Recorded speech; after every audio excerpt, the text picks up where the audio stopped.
word goes after the first place.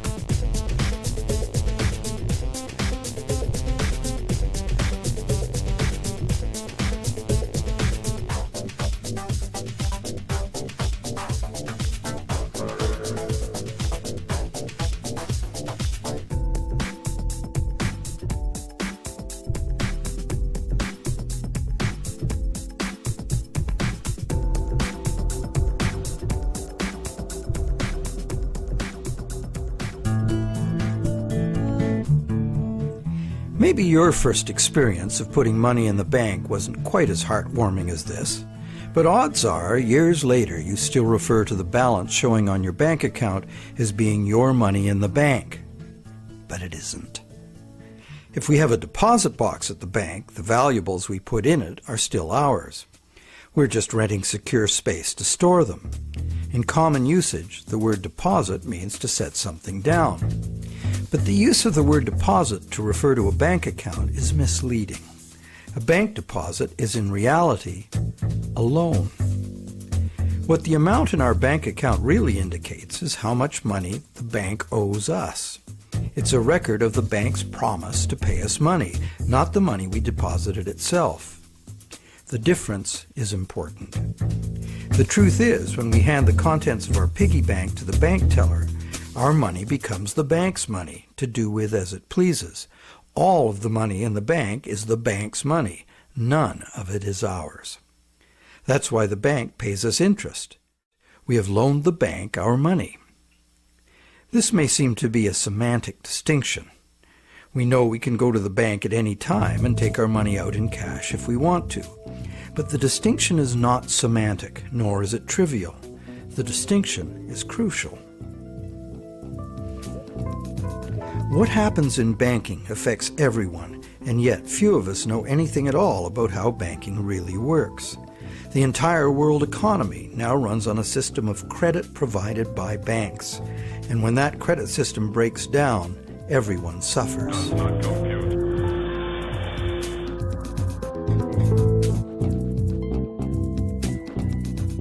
To make things worse, the explanations for these breakdowns offered by the experts never look at the root cause, namely, that other than cash and coins, which make up just 1 to 5% of money in circulation, all the money in existence today was created as the principal of a bank loan, with the banks requiring principal plus interest as so-called repayment. Not only does this make the existence of money entirely dependent on the existence of bank credit, it makes the system as a whole bankrupt by design, as total debits, principal plus interest, exceed total assets from the moment the first loan document is signed. As the global banking system staggers towards worldwide collapse, more and more people are realizing they can no longer ignore the realities behind banking as it is practiced today. Many have lost their homes and jobs due entirely to the unsustainable practices of moneylenders. It's time people understood money and the pressing need to fundamentally change the way it works.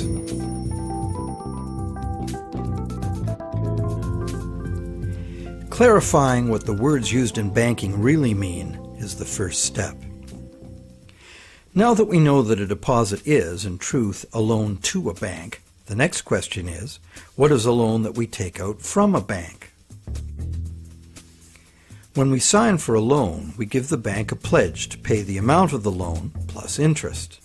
In return, the bank credits our account in the same amount as this so-called loan.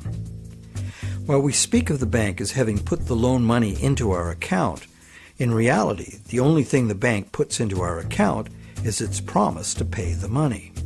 What has actually happened is an exchange of promises. Neither party has delivered anything to the other except matching pledges of debt. So who is the borrower and who is the lender? The terms loan, lender, and borrower are all misleading. The truth is that the two parties have traded promises to pay and in the process created something called bank credit or checkbook money that can be legally spent as money. Bank credit can be spent because we, in our innocence, notice that each time we deposit into our account, it increases our balance by the same amount. In fact, unless we put something in, our account will be empty. Thus, it's a natural assumption that money in an account is money someone put in. The account is a promise to pay, not the money itself. In fact, a promise always indicates the absence of the item promised. Otherwise, why does it need to be promised? Now, because all bank accounts are just promises to pay, the bank and the borrower can simply exchange promises and, in the flash of a few keystrokes, a positive balance appears in the borrower's bank account without anyone putting existing money in. Now you know the real source of what we call a bank loan.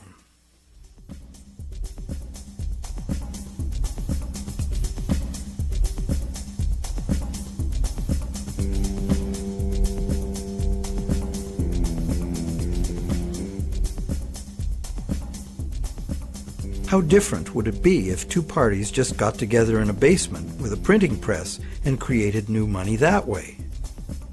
We intuitively understand the act of fraud called counterfeiting. In printing fake $100 bills, the counterfeiters also create new money out of thin air. Money gives us the ability to purchase the real goods and services of the world. It's clear that the counterfeiters have created new ability to purchase real goods and services without giving anything in exchange except a fancy piece of paper. Counterfeiters get something for nothing directly at the expense of whoever gets caught with their counterfeit money. And if the counterfeit money is not discovered, it dilutes the money supply, stealing from everyone. Counterfeiting is a serious crime, and it is easy to understand why. It's cheating on a basic social agreement, thou shalt not steal. But taking a loan from a bank also creates new purchasing power. However, instead of being considered a form of theft, it is the very basis of our monetary system.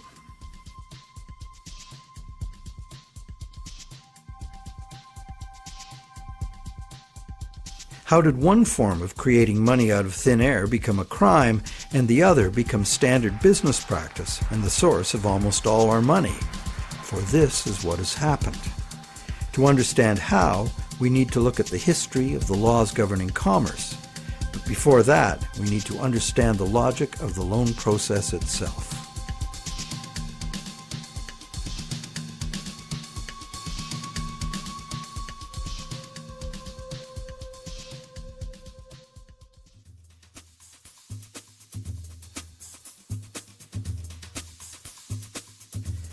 The borrower wants to purchase an item, but doesn't have the funds to do so at the present time. However, the borrower does have confidence in having sufficient funds over time to pay both the original price of the item and the interest on a loan. So he goes to a bank to arrange a loan. The borrower is capable of making a credible promise of money in the future, but otherwise, at this moment, he comes with empty pockets. That's why he needs the loan.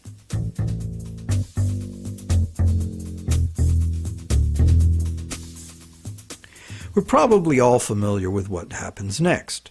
The bank gets the borrower to sign an agreement in which the borrower promises to pay the bank the amount of the loan plus interest, or, in default, surrender to the bank the object that is to be purchased with the loan. This is done countless times every day all over the world. But there's a problem. How can the borrower pledge as collateral something that the borrower does not yet own? If I wanted to borrow $10,000 from you to go on a luxury cruise to Europe, would you accept my neighbor's car as collateral? Of course not, because you know very well that I have no legal right to give you my neighbor's car, no matter how much I owe you. But if instead I promise to buy my neighbor's car with the $10,000 you lend me, the situation is different. You might agree to lend me the $10,000, believing I will buy the car and will pledge it as collateral for the loan once I obtain legal title to it. However, until the transaction is completed, your $10,000 loan cannot be secured by title to the car. This sequence of events problem could be very simply avoided. You could buy the car and then sell it to me. The bank could do it this way too.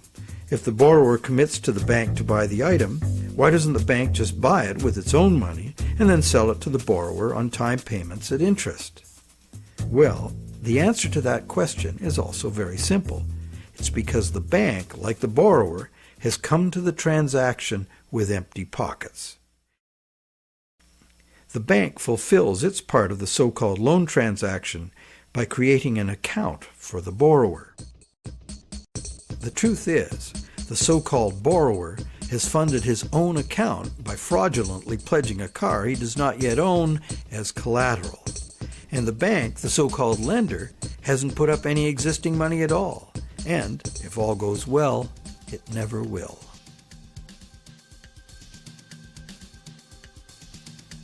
The borrower believes the new numbers in his account now represent his money in the bank. He, like the rest of us, doesn't understand the difference between existing money and a promise of money. If you can spend it, what does it matter? So now the question is, will the seller of the item accept the bank's promise to pay? While some people may hold out for cash, most will say yes to a check or an electronic funds transfer from the buyer's bank. Why? Because the seller knows from experience that she can deposit the check at her bank and it will increase her account accordingly. So what happens next?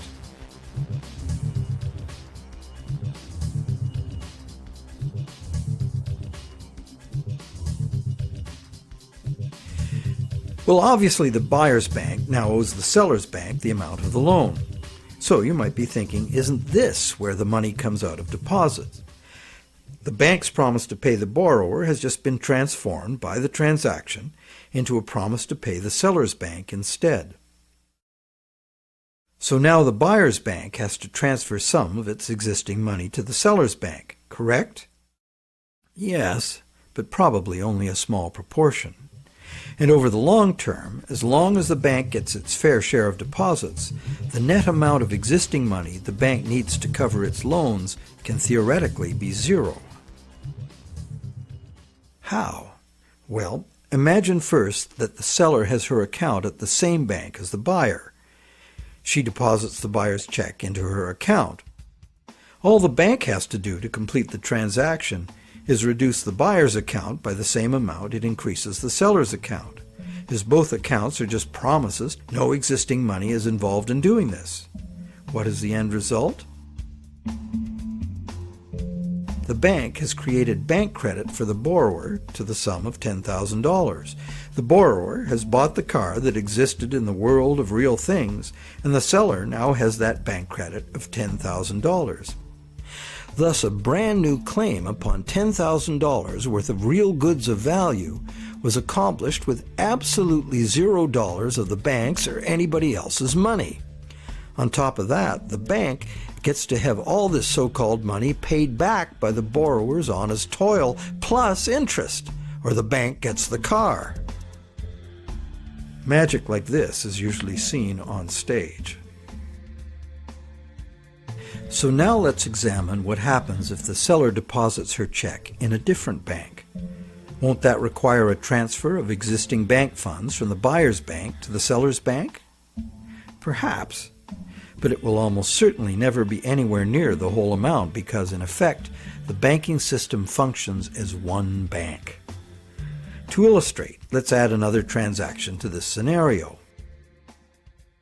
That same day, the seller's bank made a similar loan to a little old lady who bought a mega home theater system. The electronics store deposited her check at their bank.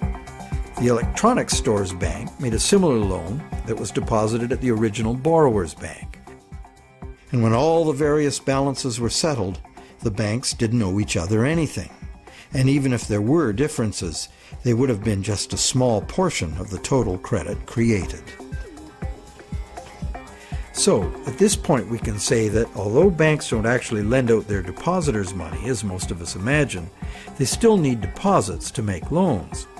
This is because banks need incoming credit from other banks to offset their own credit being deposited at those banks. As long as banks keep their outgoing credit balanced with incoming credit, they are free to make new loans and thereby keep creating brand new credit money. None of it will ever have to come out of the bank's pockets. The bank is free to invest its own funds in corporate and government bonds and whatever other instruments their charter allows. If one draws a diagram of it all, it looks like this. The interest governments and corporations pay the banks on their bonds is paid by us. We pay it as a portion of our taxes, and we pay it in the price of all the goods and services that we buy. And there is another thing passed on to us as well, and that's the risk that the bank will go broke and not be able to honor its promises to pay. Now you may wonder, how can a bank go broke if it doesn't put any money up in the first place? What have they got to lose? The answer to that question is that banks differ from counterfeiters in that the banks are legally allowed to create new money, but only by certain rules of accounting. Banks can only create money by entering a borrower's payments and collateral as an asset on the positive side of the ledger, balanced on the negative side by the loan, or what the banks call the deposit liability created by the bank. When the borrower defaults on the payments, the asset pledged as collateral is seized by the bank and sold. In a declining market, when repossession is most common, the new lower value of the asset doesn't cover the bank's liabilities, which were based on the previous higher value. This shows up as a loss on the bank's books. When foreclosures are rampant, as in a collapsing real estate market, much of the value of the bank's collateral simply evaporates as home prices drop, exposing the bank to huge losses.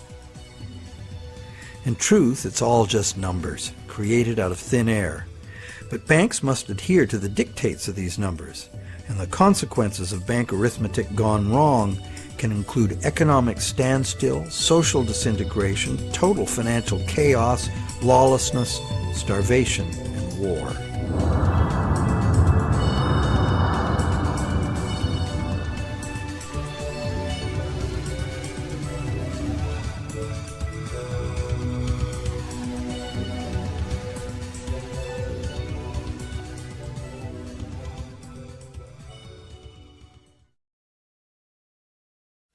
However, for the purposes of understanding the anatomy of a loan, we shall assume that the system is still functional, and all three of the loans we were looking at will get paid. The end result is that not $1 of existing money has changed hands, but $30,000 of new bank credit has been created and spent into the money supply, and each of the three banks gets to collect interest on $10,000 of it. Is creation of this brand new $30,000 really an act of fraud, like counterfeiting? The obvious difference is that the banking system is legal, regulated by government and disciplined by the courts to follow the rules of accounting. Another difference is that there is no obvious victim, like the person getting caught with a counterfeit bill. Banks argue that the buyer and the seller both got what they wanted and agreed to, so where is the fraud? And if there was a fraud, who lost out? Well, to determine that, let us list who got what out of the deal. The borrower got the item he desired on terms he willingly agreed to. He may curse his decision later as he struggles to make the interest payments, or he may live happily ever after, thankful he got the loan. The seller got an increase in bank credit, which she's been conditioned since childhood to think of as her money in the bank. She's confident that she'll be able to spend it in turn, and she will. So, as far as the seller is concerned, she has been paid in full. She's happy. So who, if anyone, suffered as a result of the deal? Is there another party to this transaction we've overlooked? Well, there's also the bank that gets to collect interest on a promise to pay money. That's the business they are in and usually do very well by. And anyone else? Well, where did the car come from? It came from the world of real things. Natural resources, energy, and labor were expended to produce it. What if we consider the hidden party to be society at large and the natural world from which all things ultimately come? Because the brand new bank credit money didn't just sit there, it got spent into the general circulation in the real world. It's the real world that ultimately gets the new money in exchange for its car. This new money might stimulate new production, temporarily enlarging the economy, making lots of people happy. In fact, it often does, as most bank credit comes into being as a home mortgage, stimulus for the residential construction industry, a big provider of good-paying jobs. However, after its initial productive use, this newly created money will basically just dilute the money supply, reducing money's purchasing power by a very small amount. So, in contrast to counterfeiting, where the loss occurs to a specific victim, here the loss is borne by us all, because the real substance of the loan, the car, was extracted from the economy at large, by a slight loss in the value of everyone's money.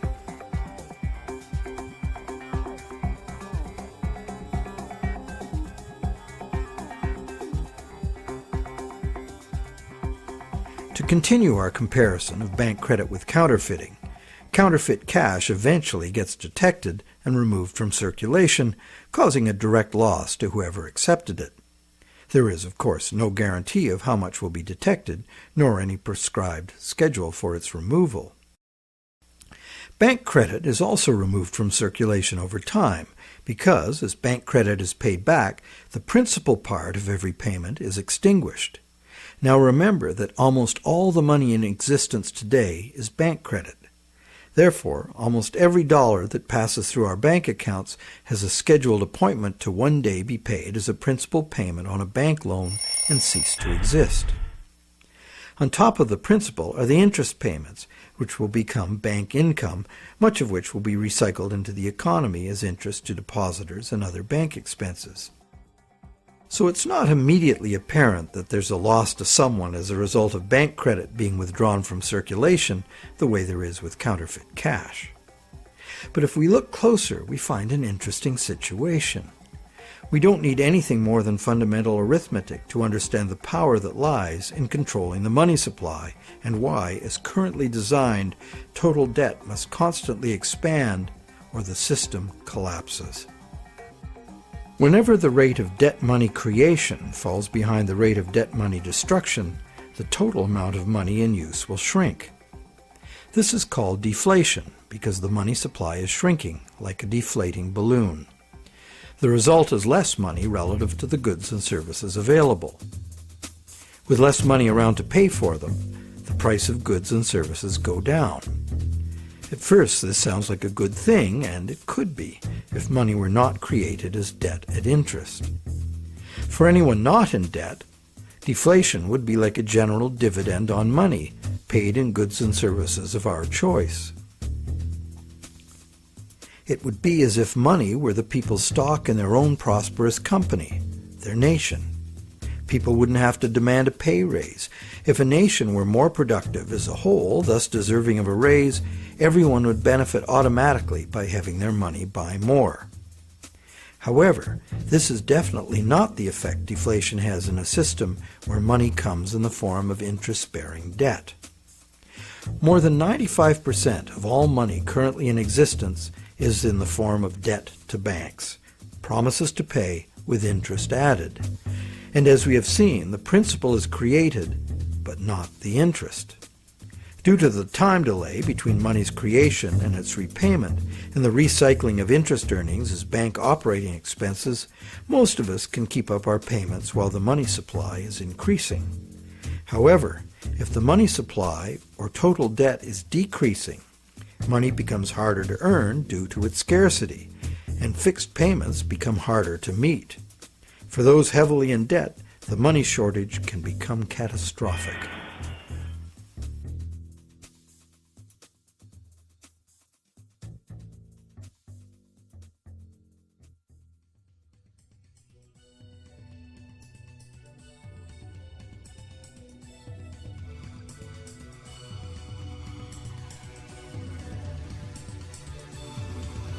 Unfortunately, the psychological effects of falling wages and prices rapidly accelerate the process, as borrowers, including large businesses, lose confidence in being able to repay loans, so that they don't sign up for any. And without new loans to replace old loans, the money shortage rapidly gets worse, resulting in a decrease in jobs and purchasing power, even in the midst of abundant resources and productive capacity. This dismal spiraling math makes mass foreclosures inevitable.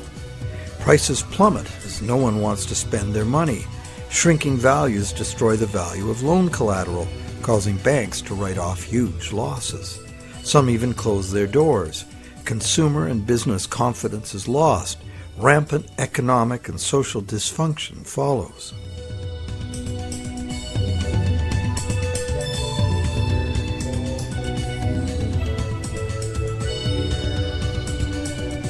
This disastrous spiral cannot be turned around unless the government creates new money itself or goes deeply in debt to private banks in order to create enough new money to reorganize and rejuvenate the economy. The most familiar example of this is the stock market crash of 1929. The psychological fallout of the stock market collapse resulted in less borrowing and thus less new money. The Federal Reserve did nothing to correct the resultant deflation, and by 1932 the money supply had been reduced by a third. Countless people were evicted from their homes because the money to make their mortgage payments simply ceased to exist. Then, in 1932, Franklin Roosevelt became the U.S. president. Roosevelt's New Deal set out to restore the economy by restoring the money supply. To counter the money shortage, Roosevelt borrowed from the private banking system. Factories started hiring again. But only when the war arrived, there's suddenly no shortage of jobs or funds available to do what was necessary for the war effort. It was the money expended on World War II that ended the Great Depression. The war also resulted in 50 million deaths worldwide and led to a new hostile international balance of power with its attendant arms races, mounting debts, and sweeping social and technological transformations.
The cycle of economic boom and bust is commonly called the business cycle, as if it were a natural occurrence like the hydrological or carbon cycle. These natural cycles are ultimately driven by the sun. But what is it that drives the business cycle? One answer is the supply of money. And, as we have seen, the supply of money is dependent on loans. So let's look at what happens during the lifetime of an individual loan. We've seen how bank credit is nothing more than the bank's promise to pay, which the bank has created on its books to balance the borrower's promise to pay that it has received. The bank's promise to pay is usually spent on some real good or service and allowed to circulate, making the efficient exchange of goods and services easier to accomplish. As a medium of exchange, today's promise to pay money is unsurpassed in its usefulness and flexibility. However, because no money is created to pay the interest, a seemingly impossible situation is created. On the face of it, if borrowers had to pay the interest they owe all at once, they would have to fight it out for a limited sum of existing money that was very much less than the total owed. The percentage that would be unable to pay off their loans would be simple to calculate. However, interest is usually paid over time, not all at once. If this interest income is recycled into the general economy as spending, it can be available to be earned repeatedly. Once we understand this, the question of whether interest is actually unpayable becomes more perplexing. Is there such a thing as a sustainable system of lending that does not produce mathematically inevitable defaults? In the Middle Ages, usury, meaning charging interest or any form of making gains solely from having money, was condemned as a sin. While the justification was moral, the reason was practical. In a fixed money supply like gold, anyone systematically rolling over all of their loan money at interest will soon end up with all the money. This problem was a big factor in the ruin of Rome. Private accumulations of gold forced the government to mint coins made of base metals instead of the real thing. Debased currency led to failing confidence and ultimate decline. The lesson was well learned. For the next 1,000 years, the Roman Catholic Church declared collecting interest on a loan to be a sin punishable by excommunication. In some countries, the penalty for practicing usury was death. Is charging interest really a sin?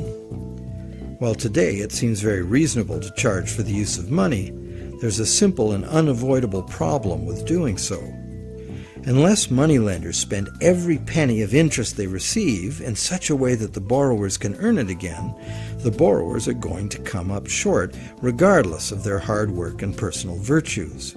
Someone will default simply as a result of the arithmetic.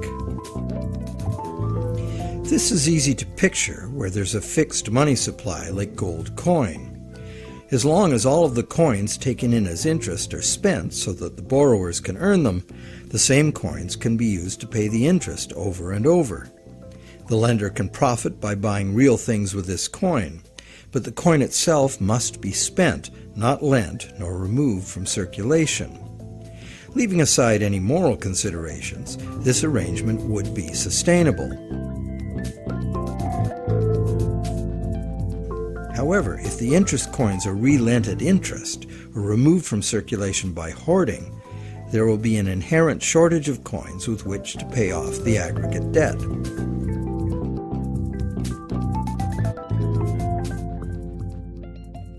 The situation is essentially no different in our current debt-based system.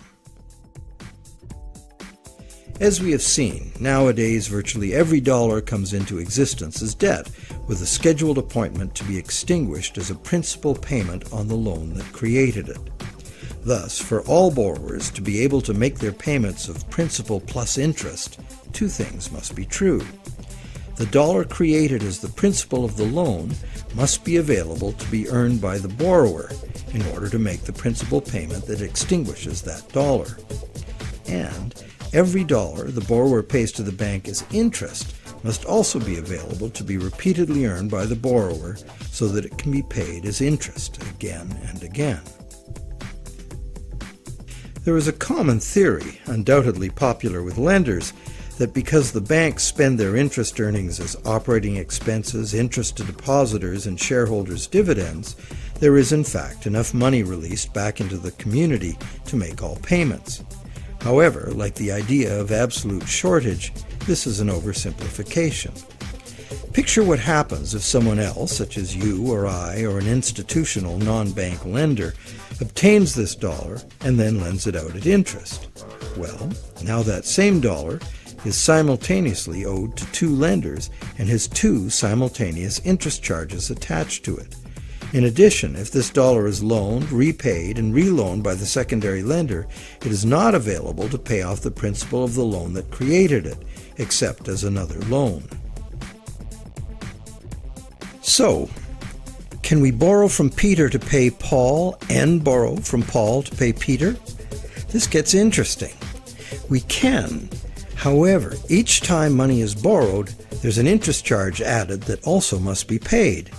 If all added interest charges can be earned, all payments can be made. On this basis, many economists and defenders of the current system claim there can never be a shortage of money and all payments can be made. But this seems to be a false assurance. For instance, if secondary lenders capture some of the money needed to retire the loan that created that money, the original loan can never be retired. The deficiency will have to be borrowed over and over forever, each time at interest. Each deficiency will be cumulative, adding to an ever-building total of debt that can never be paid off. And it stands to reason that for each added interest charge in the system as a whole, something extra is demanded of the system as a whole to pay for it.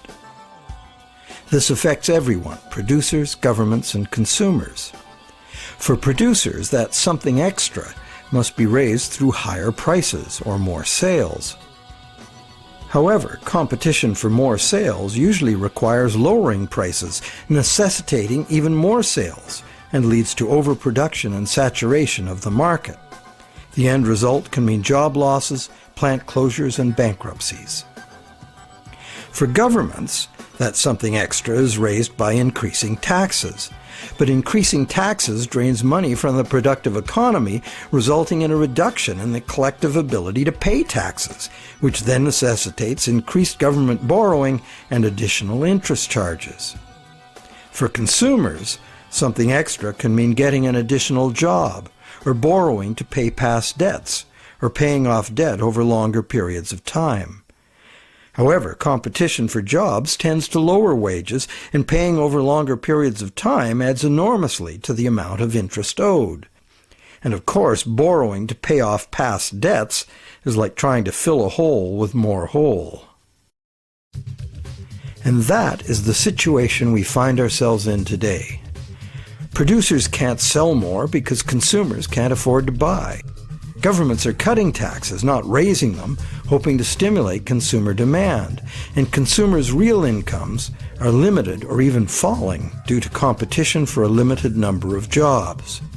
Therefore, any increase in the total amount of interest charges within the monetary system as a whole will result in a genuine shortage of money. This is because the real productive economy is limited by the availability of nature's resources. The productive economy exists to serve actual needs. It simply cannot keep pace with the demands of the artificial financial economy, which has an unlimited appetite for profit, and which operates with no regard for the natural limitations of the real world.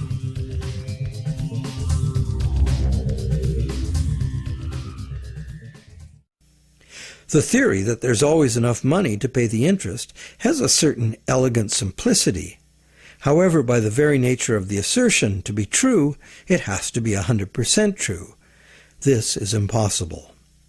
For one thing, secondary lenders, who are not banks, do comprise a significant proportion of lenders, and they add their interest charges to money that already bears an interest burden. Beyond that, we have a cultural expectation. Everyone who has money expects it to generate more. Money that needs to be spent and made available to be earned by its original borrower is, instead, lent at interest or invested for gain. Therefore, we can conclude that the two conditions that must be true for all borrowers to be able to make their payments of principal plus interest and thus permanently discharge their debt, those conditions are not met by the current system. Nowhere in the current system is there any restriction on relending money that was created as a loan, nor is there any obligation upon banks to make their profits from interest available to be earned by borrowers, enabling them to extinguish their debts. Quite the opposite. banks invest these profits to make further profits. And it's not just the banks that cause the problem. Anyone who takes their ball of money and starts rolling it like a snowball to make it bigger does so at the expense of borrowers who will not find that money available to pay their debts, except as more debt.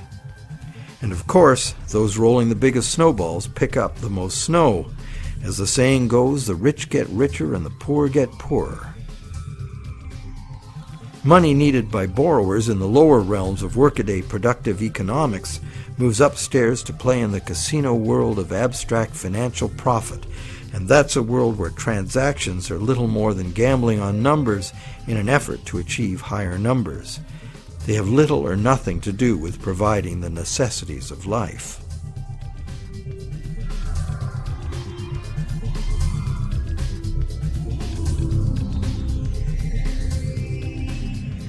Today, the largest volume of money by far is changing hands in what is best described as the gambling economy.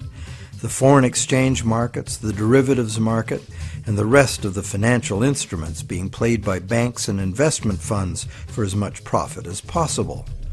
For example, the volume of trade on the world's foreign exchange markets in just 1 week exceeds the total volume of world trade in real goods and services during an entire year. This money is in continuous play by speculators looking to make windfall profits on currency fluctuations. It exists, but only in the gambling economy. So how unpayable is the ubiquitous interest burden in actual fact? That could only be determined with certainty by tracking all the money in the world. With over 6 billion people earning, spending, borrowing, and lending, the world's money flows are at least as complex as the flows of the ocean. They are impossible to know. But the direction is pretty clear and simple, and it's the same old story. The rich are taking increasingly more money into the gambling economy, where ordinary borrowers have almost no chance to obtain it. And the only way the system can stay solvent is to create more money. And as money is created as debt, the only way to create more money is to create more debt in every way possible, including ridiculously easy credit for unqualified borrowers, massive government expenditures on security and war, and bailouts of insolvent banks.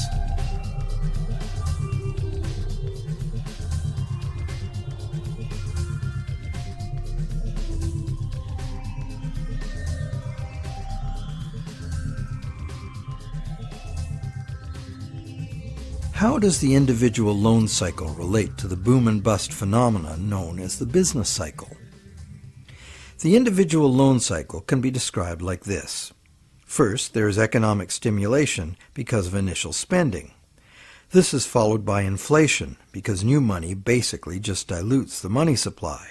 And eventually, inflation is followed by deflation as loan repayments gradually extinguish the principal, removing that money from circulation. As long as the individual loan cycles don't match up, these cycles can smooth each other out. This creates a fairly stable money supply that leads to fairly stable prices, although continuous growth of the money supply is required, at least in part because, as you will recall, the money to cover the interest was never created. This is the model on which our economy is currently based. Avoiding deflationary spirals and keeping inflation at a level that doesn't upset people's apple carts constitutes the art of managing the economy, which is rather narrowly defined as achieving so-called price stability. However, a look at the purchasing power of the US dollar in real goods over the last century instantly reveals what this so-called price stability has really meant. The dollar has clearly lost almost all of its value, 96%, and is continuing to do so at a rapid pace. So price stability is not being achieved, and one hardly needs a degree in psychology to understand how human nature itself would turn the individual loan cycle into the collective phenomenon of the business cycle. The simple reason being that if one person sees great prospects and is doing well borrowing and expanding, others would have the confidence to do the same. Beyond the merely psychological effects, if one business is expanding on the basis of credit, Its suppliers and distributors will find it necessary to do so as well, or lose that business to someone who will. The same herd effect would occur for a gloomy outlook and accompanying credit contraction. Thus, it is entirely predictable that individual loan cycles would have a built-in propensity to line themselves up rather than be randomly distributed. And when they do, we see the larger scale cycle called the business cycle emerging directly from the cumulative effects of individual loan cycles. So, to sum up, one could say that out of the exchange of promises made by the bank and the borrower, society gets chronic inflation and a dependency on banks for increasing infusions of money to pay ultimately impossible interest payments. This results in an inescapable treadmill of accelerating debt and depreciating money, the only alternative being a deflationary collapse of the economy followed by social chaos or war. This eminently unhealthy situation filters down through society, wreaking harm on every level. We are like addicts, but the fix is not more and more heroin, it's more and more credit money. And eventually, our collective ability to borrow and repay so much credit becomes exhausted.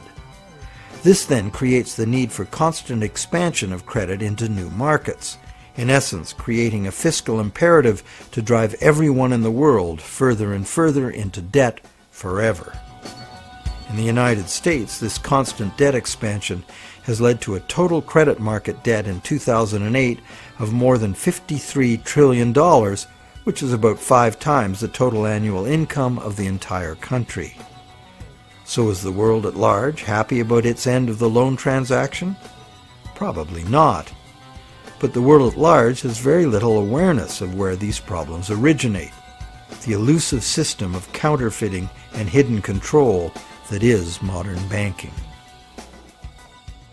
And how about the banks? How have the banks fared as a result of this system?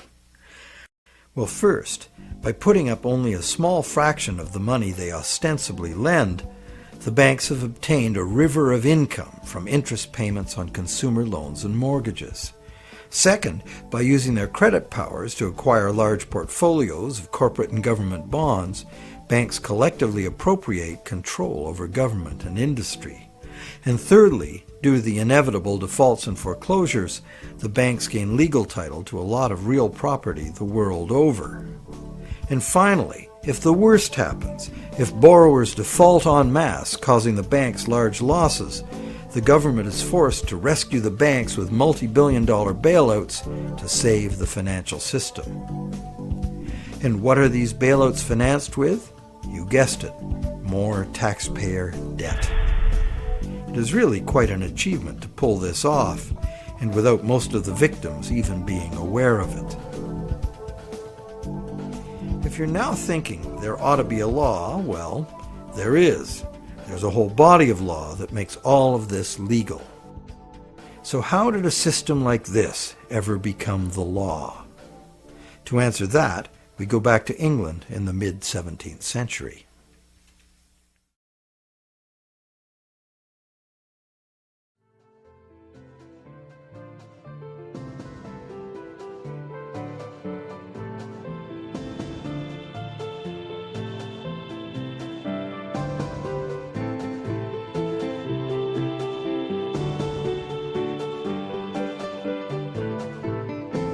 With the development of better ships and the new explorations they allowed, trade was expanding rapidly. In order to carry out commerce, especially over great distances and lengths of time, written contracts were becoming more and more important and more sophisticated. Under English common law, it had long been established that a contract could only be enforced if something of real substance had changed hands. A transfer of goods or rights in property was the real stuff of the exchange, and that was what the court would evaluate for fairness, not just the words on the document. A contract under which there had been no exchange of consideration, meaning real goods or rights in property, was deemed to be empty and was therefore not enforceable by the court. So, a contract in which a borrower, say, pledged a car he does not own in exchange for a bank's promise of payment would not even qualify as a contract. No common law court would enforce it. As well, in the event of a dispute over a contract, under common law, only someone who had actually provided consideration to the transaction, in other words, only someone who delivered the goods, had the right to sue in court for fulfillment of the contract by the other party. This right was not transferable to a third party.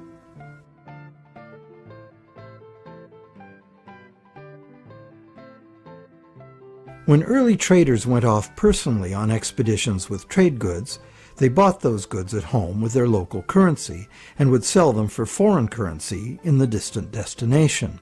They would then buy foreign goods with the foreign money, bring those goods home, and sell them for their local currency. Pretty simple.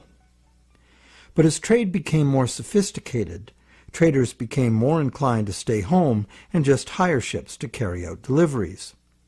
This gave traders the freedom to import cargoes of foreign goods from different sources than the destination to which their home goods had been exported. Thus, a problem was created. The exported goods had been paid for with foreign coin, the value of which needed to be spent somewhere else. Moving money as coins entailed a high risk of theft, as well as the near certainty of partial loss by currency conversion in a different land. This problem of payments from a distance was overcome by the use of bills of exchange. A bill of exchange was a signed order from the payer to an addressee demanding that the addressee pay a certain specified sum of money to the person identified as the payee. These were secured by signature, and they could not be acted upon in court by anyone other than the original parties. Thus they were of no use to a thief or any other third party. You probably recognize that these were the precursors of checks. I, the payer, instruct the bank, the addressee, to pay the payee, a person named on the check, a certain sum of money. This was all well and good for transactions among parties who were known to each other. The bill of exchange was used merely as a way to order payment in coin at a distant location. But merchants soon wanted more flexibility. They wanted to be able to use bills of exchange to reconcile payments amongst many merchants in many locations, using bills of exchange like money itself. For this to work, bills of exchange had to be assignable to and enforceable by third parties. As we shall see, this was the moment in legal history that gave sanction to the banking system we have today. A third party, who might have honestly purchased a bill of exchange several steps removed from the original exchange, could not be expected, nor would he have the right, to show up in a common law court and defend the validity of the contract and collect on it. This made third-party bills of exchange an unacceptable risk. So, in order to be able to use bills of exchange as a convenient and guaranteed third-party payment system, essentially equivalent to money, the common law practice had to be set aside regarding bills of exchange. In England, by a series of legal decisions from 1664 to 1699, this problem for commerce was remedied by making bills of exchange enforceable by third parties. If a third party had purchased a bill for valuable consideration and in good faith, having no apparent reason to suspect fraud or some deficiency in the right of the seller to sell it, then the bill automatically became good and enforceable by the court against the signer. What did this change mean? It meant, essentially, that any bill of exchange would be considered legitimate once it was sold. Bills of exchange and all other subsequent types of signed promises to pay, with the notable exception of checks, became transferable and enforceable in court, just what the merchants wanted. Now debt contracts could be sold like things, and transacting business would be a whole lot easier. Not only that, it opened up a whole new market for profit seekers, trading in bills of exchange themselves. The marketing of debt was born.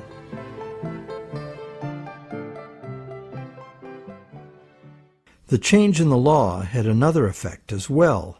It made it possible to trick or even force a person into signing a legally binding promise to pay, and then, if that promise were purchased by a third party for real consideration and in good faith, it would be enforceable against the signer in court.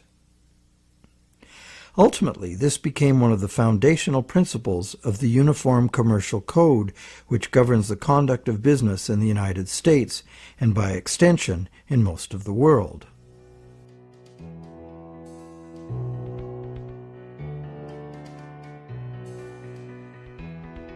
Think about it.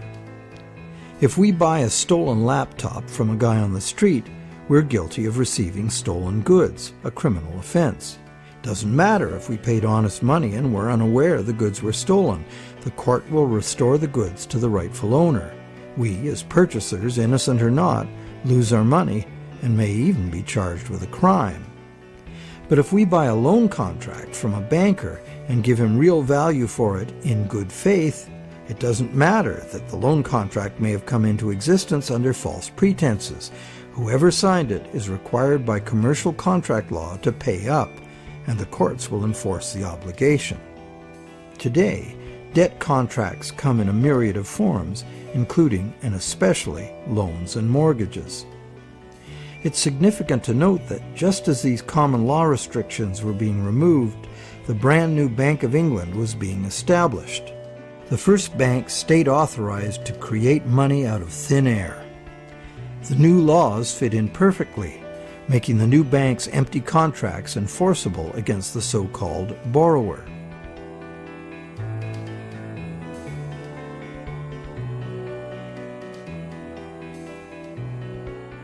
Those who have discovered the true nature of their own bank loans and have attempted to challenge the validity of their debt contracts in modern courts have discovered to their dismay that this commercial contract law is still the bedrock defense of money as debt. The bank will have sold the original loan agreement to a third party for value, and even though that third party is often just a sister company of the bank, all that matters to the judge is who possesses the document, what it says, and whose signature is on it. The bank's failure to inform the borrower about the true nature of the loan contract and the absence of any actual money loaned on the bank's part is not relevant.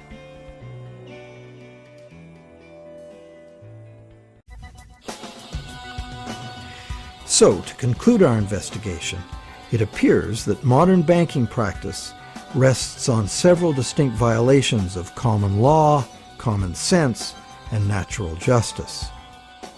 The first violation is the fraud the borrower commits by pledging as collateral property the borrower does not yet own.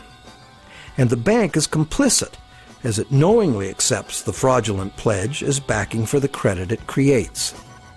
The second violation is the failure of the bank to disclose the true nature of the contract. The bank calls it a loan, leading the borrower to believe that he or she is receiving a loan of existing money.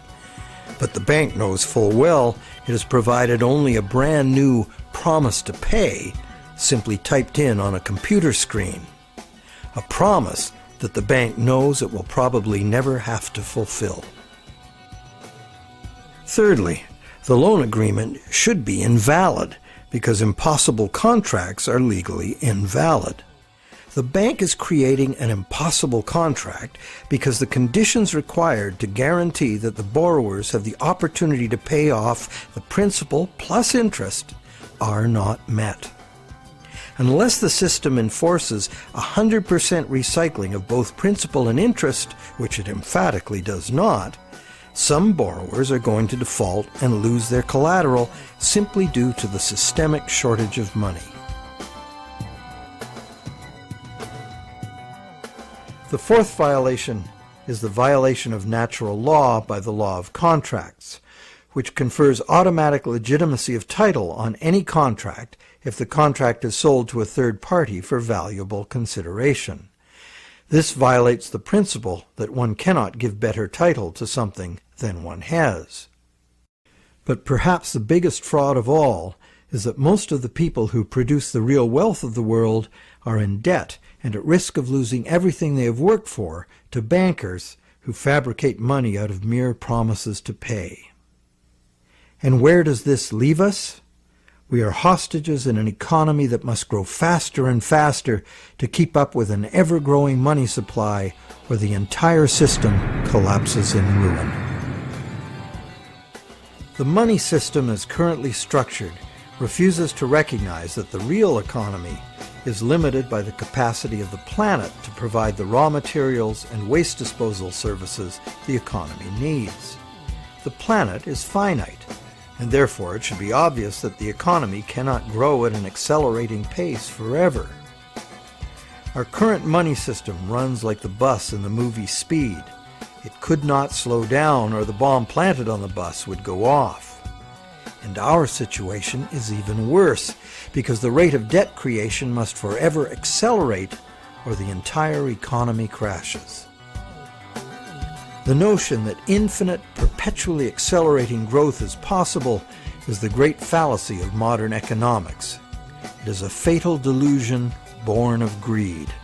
An economic, social, and environmental crash of unprecedented proportion is surely inevitable, and this monetary system is utterly and hopelessly incapable of adapting to it.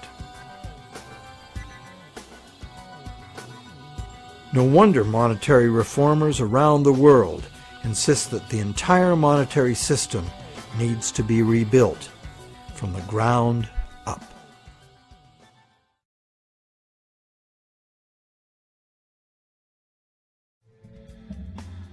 So what is the solution? One idea many people suggest is to return to the days when money was backed by gold. Gold, they argue, is the true money because it's inherently valuable. The underlying principle here is that money should be a commodity that is valuable due to its scarcity, as gold is scarce. As a general rule, those who hold this view of money also believe that money should exist independent of government. Another school of thought, diametrically opposite, is that the creation of money should be the exclusive prerogative of governments. Government, which represents all the people, should spend money into existence in the public interest, thus backing the currency with what it was spent on. Having taken back the power to simply spend money into existence, government would never need to go into debt or pay interest. Of course, government spending without limit would result in a worthless currency. To prevent inflation, money would also have to be extinguished. This could be accomplished using a wide variety of taxes, resource royalties, and user fees. Government spending and government taxes would, therefore, be interdependent and would equal each other in a perfect equilibrium. However, the goal of taxation would be to achieve price stability, as the government would have no need of tax revenues in order to operate. Over the centuries, both the gold-based system and various government credit money systems have been used, with the gold-based system prevailing well into the 20th century.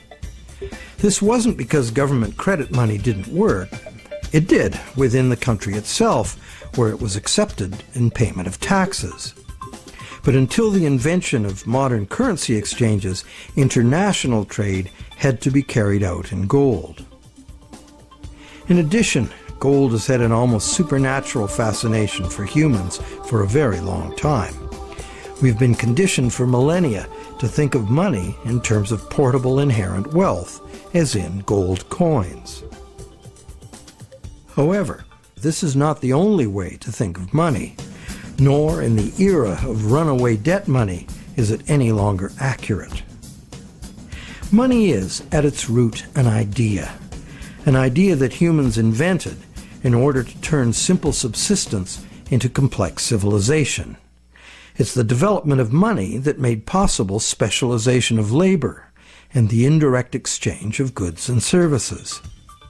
Throughout money's evolution, from direct barter to standard trade goods, and on to standard coins, to paper promises of precious metal, to digital promises of paper cash, and now to digital promises to pay digital promises. Throughout this long evolution, the prevailing idea has always been to achieve greater flexibility by using convenient and secure promises to pay instead of money itself. The problem with promise to pay money has always been that it provides a golden opportunity to cheat, to create more promises than there is real stuff to back those promises up. But is there a way to make the exchange of actual money just as convenient and secure as the promise to pay system? Now there is.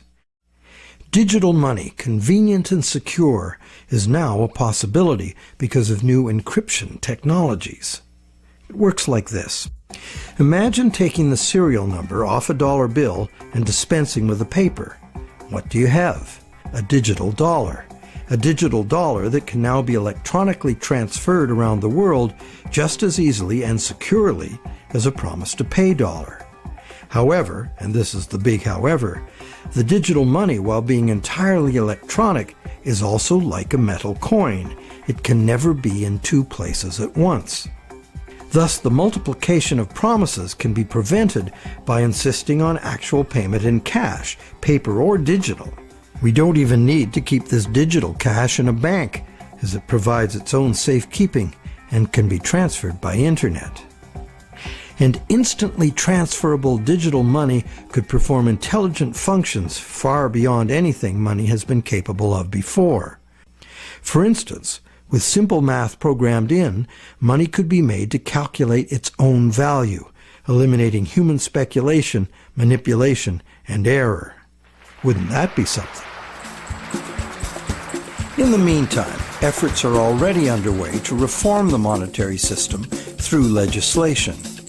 Initiatives like the Monetary Reform Act and the American Monetary Institute's Monetary Act have already been written, prescribing in detail how to return the power to create money exclusively to government, and thus limit banks to lending existing money, just the way most people imagine it works now. While differing in detail, all such reform proposals in whatever country they originate always advance the same simple idea. The benefits of money creation belong to the public. At present, money is created not for the benefit of society, but for the profit of private banks. Banks like to create enormous amounts of money from our debt because the more we borrow into existence, the more interest the bank gets to collect, and the richer the bank becomes. In the process, the banks gain more control over everyone, individuals, industry, and government alike.